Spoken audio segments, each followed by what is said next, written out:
শেষ খবর পর্যন্ত যুক্তরাষ্ট্রের সংগ্রহ 5 উইকেটে 97 রান। শুক্রবার ভোরে টি-20 বিশ্বকাপে সুপার 8-এ নিজেদের প্রথম ম্যাচে অস্ট্রেলিয়ার বিপক্ষে মাঠে নামবে টাইগাররা। ম্যাচ সামনে রেখে জোরে সোরে অনুশীলন করছে সাকিব, শান্ত, হৃদয়রা। ওয়েস্ট ইন্ডিজের অ্যান্টিগায় কিছুক্ষণ আগেই শেষ হয়েছে বাংলাদেশের অনুশীলন। সেখানে আছেন সাইদুর রহমান শামীম। আমরা সরাসরি চলে যাচ্ছি তার কাছে। শামীম, বাংলাদেশ দলের অনুশীলন কেমন চলছে? খেলোয়াড়রা কোনো কথা বলেছে কিনা?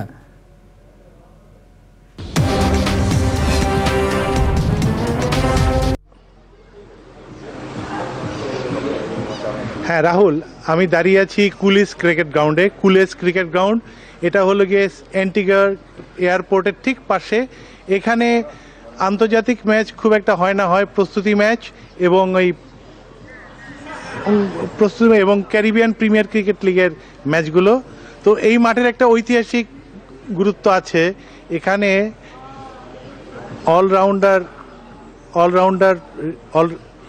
ক্যারিবীয় অলরাউন্ডার পাওয়েল উনি কিন্তু 6 বলে 6টা 6 মেরেছিলেন। তো এই মাঠের একটা মুম্বাই ইন্ডিয়ান্সের খেলোয়াড়, তিনি 6 মেরেছিলেন। যাও, আসল কথায় আসি। এখানে আজকে সকালে বাংলাদেশ দল অনুশীলন করেছে। আগামী পরশু অর্থাৎ শুক্রবার ভোরে অস্ট্রেলিয়ার বিরুদ্ধে ম্যাচের সামনে রেখে এখন আপনারা দেখতে পাচ্ছেন আমার পেছনে অস্ট্রেলিয়া দল প্র্যাকটিস করছে। বাংলাদেশ দল জোরদার অনুশীলন করেছে। কালকে রাতে স্যার ভিভিয়ান রিচার্ড স্টেডিয়ামে ফিল্ডিং প্র্যাকটিসের পর আজকে ম্যাচের আগের দিন তারা জোরদার অনুশীলন করেছে। প্রায় ঘন্টা 2 অনুশীলন করেছে। অনুশীলনে সবাই ছিলেন, সাকিব ছিলেন, অধিনায়ক শান্ত ছিলেন। তো তারপর কোচ হাতুরা সিং মিডিয়ার সাথে কথা বলেছেন, আমাদের সাথে কথা বলেছেন। তিনি যেটা বলেছেন যে বাংলাদেশ দল এ পর্যন্ত 3টি ম্যাচ জিতেছে গ্রুপ পর্বে এবং এটা টি-20 বিশ্বকাপে বাংলাদেশে এ পর্যন্ত সেরা সাফল্য। কোনো একক আসরে বাংলাদেশ এতগুলো ম্যাচ জিততে পারেনি। তো তার যেটা কথা যে আমরা যে অ্যাচিভমেন্টটা ছিল সেই অ্যাচিভমেন্টটা অর্জন করেছি। আমরা দ্বিতীয় রাউন্ডে সুপার 8 রাউন্ডে গিয়েছি।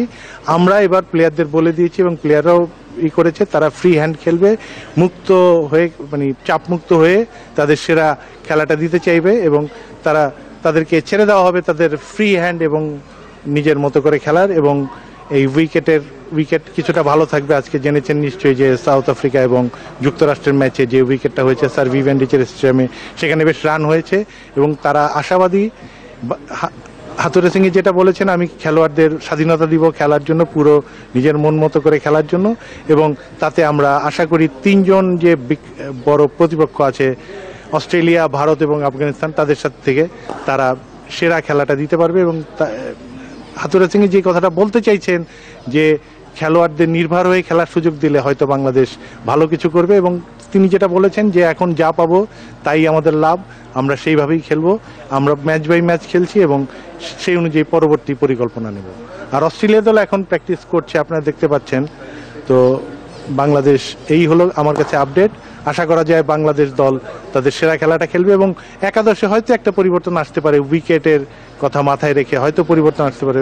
তবে সেটা এখন হচ্ছে না। কোচ হাতুরা সিং জানিয়েছেন তিনি ম্যাচের আগে উইকেট দেখে সেই অনুযায়ী সিদ্ধান্ত নেবেন। একাদশে হয়তো একটা স্পিনারের সংখ্যা বাড়তে পারে উইকেটের কথা চিন্তা করে। রাহুল, এই ছিল আমার কাছে আপডেট। শামীম, আপনাকে ধন্যবাদ। দর্শক, ওয়েস্ট ইন্ডিজের অ্যান্টিগা থেকে যুক্ত হয়েছিলেন আমাদের বিশেষ প্রতিনিধি সাইদুর রহমান শামীম। নর্থ সাউন্ড ক্যারিবীয় ক্রিকেট সম্রাট স্যার আলেকজান্ডার ভিভ রিচার্ডসের নাম অনুসারে অ্যান্টিগায় নির্মাণ হয় স্টেডিয়াম। 2007-এর ওয়ানডে বিশ্বকাপ দিয়ে যাত্রা শুরু হয় স্যার ভিভ রিচার্ডস স্টেডিয়ামের। টি-20 বিশ্বকাপে অস্ট্রেলিয়া এবং ভারতের বিপক্ষে এই গ্রাউন্ডেই সুপার 8-এ লড়বে টাইগাররা। দৃষ্টিনন্দন ও ক্রিকেট ঐতিহ্যে ভরপুর স্টেডিয়ামটি ঘুরে আরও জানাচ্ছেন চ্যানেল আইয়ের স্পোর্টস এডিটর সাইদুর রহমান শামীম। 2007-এর ওয়ানডে বিশ্বকাপ ক্রিকেট আয়োজন উপলক্ষে ওয়েস্ট ইন্ডিয়ান ক্রিকেট বোর্ডের উদ্যোগে অ্যান্টিগায় নির্মিত হয় অত্যাধুনিক এক ক্রিকেট স্টেডিয়াম। অ্যান্টিগার সেন্ট জর্জের নর্থ সাউন্ডে বিশাল পরিসরে এই ছিমছাম স্টেডিয়ামের নামকরণ করা হয় ক্যারিবীয় তথা বিশ্ব ক্রিকেটের একচ্ছত্র সম্রাট স্যার আলেকজান্ডার ভিভ রিচার্ডসের নাম অনুসারে, তার প্রতি শ্রদ্ধা জানিয়ে। স্টেডিয়ামের প্রবেশ মুখে ক্রিকেটের আলেকজান্ডার স্যার রিচার্ডসের মূর্তি স্বাগত জানাতে তৈরি। অ্যান্টিগায় স্যার ভিভ ছাড়াও জন্মেছেন Andy Roberts, Richie Richardson, Curtly অ্যাম্ব্রোথের মতো ক্রিকেট নক্ষত্র। নর্থ সাউন্ডের ছিমছাম স্টেডিয়ামে রিচার্ডসের সঙ্গে আছেন তারাও। সুপার 8 রাউন্ডের কঠিন লড়াইয়ের প্রস্তুতি ভিভ রিচার্ড স্টেডিয়ামের নৈশালকে শুরু করলো টিম টাইগার্স। ওয়ার্ম আপ শেষে ফিল্ডিং অনুশীলন করে স্টেডিয়ামের মাঠের সাথে মিতালি করে নিল শান্ত ও তার দল।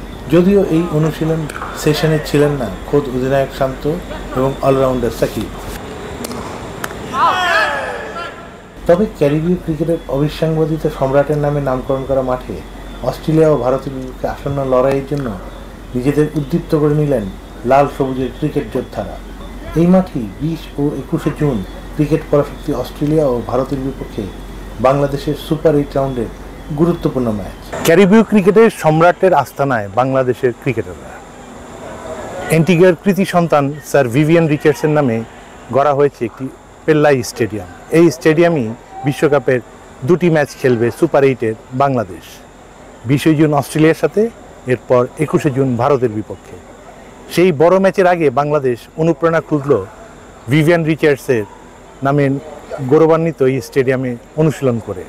আজ তারা ফিল্ডিং অনুশীলন করেছে, এরপর তারা খেলতে নামবে একদিন পরই অস্ট্রেলিয়ার বিপক্ষে। এই স্যার ভিভিয়ান রিচার্ড কি তাদের জন্য অনুপ্রেরণা হতে পারবেন? সে উত্তর মিলবে ম্যাচ শেষে। Saidur Rahman Shamim, sir Vivian Richard stadium, Antigua.